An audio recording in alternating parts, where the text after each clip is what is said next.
na si Sara Duterte na isang babae. Papanagutin ang mga Naglulublob sa kalagayan naming mga manggagawa.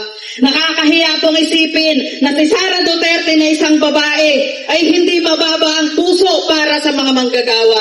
Karamihan po sa mga kababaihan, kami po yung mapang-unawa.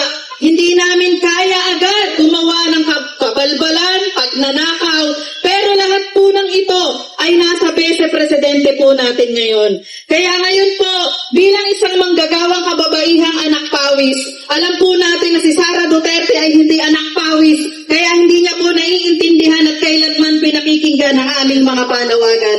Ngayon po nalalapit ang pandaigdigang araw ng mga kababaihang anak pawis, inaanyayahan po namin ang lahat ng mga manggagawang kababaihan, makiisa at itambol po natin ang ating mga panawagan.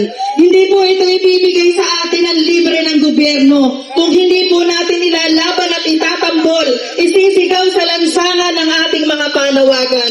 Ngayong Marso 8, lahat po ng mga manggagawang kababaihan, kontraktual na patuloy na pinagnanakawan at ginugutom, inaanyayahan po namin kayong makiisa, kabataan, kababaihan, manggagawa, migranteng manggagawa, lahat po ng pinagkakaitan ng gobyerno, magkaisa po tayo sumama sa Marso 8 upang itambol at huwag nating pabayaan na palaging nananaig ang kasamaan ni Marcos at Duterte. Kaya mga kasama, ang ating mga panawagan, lahat ng sangkot!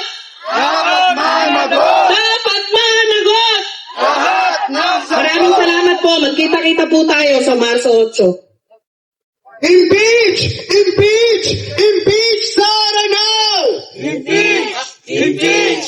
Impeach! Sara now! Impeach! Impeach! Impeach Sara now! Impeach! Impeach! Impeach! Sara now! Mga kasama, nasa dulong bahagi na po tayo ng ating programa. Pero bago tayo tumungo sa ating huling tagapagsalita, mga kasama, tandaan po natin ang tanong na anong gagawin mo sa 125 million in 11 days? Tandaan natin yung tanong na yan kasi yon ang ginawa mismo ni Sara Duterte. Nilustay niya ang 125 million sa 11 days lamang. Mga kasama, isa pang tanong, sino si Mary Grace Piatos at bakit siya kumukuha ng pera ng taong bayan? Mga kasama, patong-patong ang ebidensya laban kay Sara Duterte. Mula sa paglulustay niya ng pera, mga questionableng tao na binibigyan ng pera, at ultimo ang confidential funds niya na 600 plus million. Mga kasama, patuloy tayong mananawagan, patuloy tayong kikilos para tuluyang ma-impeach si Sara Duterte. Kaya para po isara ang ating programa, tinatawagan po natin mula sa Bagong Alyansang Makabayan, si Mong Palatino. Magandang araw po mga kasama, mga kababayan. Sino sa inyo ang kasamang nagmarcha noong February 25 sa EDSA?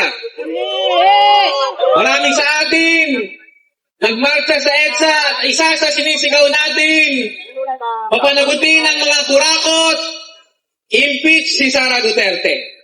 Kaya po tayo sumugod dito sa harap ng batasan dahil ngayong umaga nakatakdang pag-usapan ng House Committee on Justice ang impeachment complaint laban kay Sara Duterte. Ang parehong komite na nagpasura ng ating impeachment laban kay Marcos. Ngayon naman, tayo ay nagbibigay ng hamon sa mga mambabatas. Yung mga pumirma sa impeachment kay Duterte noong 2025, dapat suportahan nyo rin ang impeachment ngayon laban kay Sara Duterte.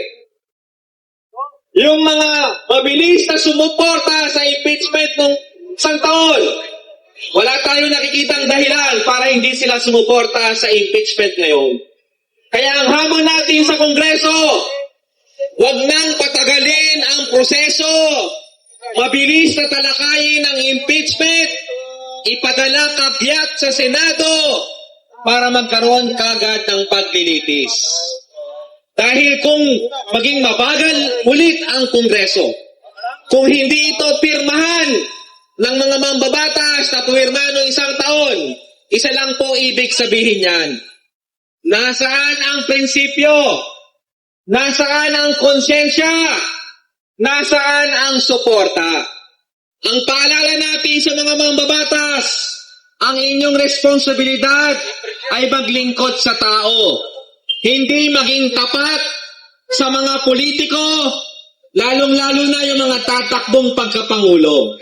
Itong si Sara Duterte, tatakbo daw presidente sa 2028. Iboboto niyo ba siya, mga kasama? Hindi natin siya iboboto dahil hindi na siya makakatakbo. Lalong-lalo na kung matuloy ang impeachment laban sa kanya. Pero ano ba ang tunay na motibo ni Sara Duterte kung bakit siya nag-anunsyo ng pagkapangulo? Walang iba, kundi ibaling ang atensyon ng tao. Walang iba, kundi maliitin itong impeachment para ang pag-usapan ay ang kanyang kandidatura, hindi ang mga ebidensya laban sa kanya. Ang gusto niyang pag-usapan, kunwari, biktima sila ng persekusyon. Sila ay inaapi. Pero ang totoo, ayaw lang niya na ang maging sentro ng usapan ay ang mga ebidensya ng pangungurakot. Ayaw niyang pag-usapan si Mary Grace Piatos. Ayaw niyang pag-usapan ng 125 million in 11 days. Ayaw niyang pag-usapan yung testimonya ni Madriaga na umaamin na siya ay nag-deliver ng pera sa iba't ibang lokasyon para kay Sara Duterte. Kaya tayo po ay nandito, nagbabantay at nagbibigay ng babala sa mga mambabatas na kung ibasura ang impeachment kay Sara Duterte, ito po ay magiging hudyat ng mas maraming protesta. Dahil kapag binasura ang impeachment, isa lang po ibig sabihin yan, magpapatuloy ang kawalang pananagutan, haharangin na naman ang katotohanan, at ang mga magnanakaw, patuloy na magnanakaw, ang mga mandarambong ay patuloy na magiging mandarambong dahil walang napaparusahan. Ang pag-impeach kay Sara Duterte ay isa ring kondemnasyon sa pamahalaan ni Marcos Jr. Dahil totoo, si Sara Duterte ay gumastos ng 600 million sa confidential funds, 125 million in 11 days. Pero ang tanong, sino ang nagbigay ng pera kay Sara Duterte? Walang iba kundi si Marcos Jr. Saan galing ang confidential funds? Aprobado ng Pangulo. Kaya ito ay isang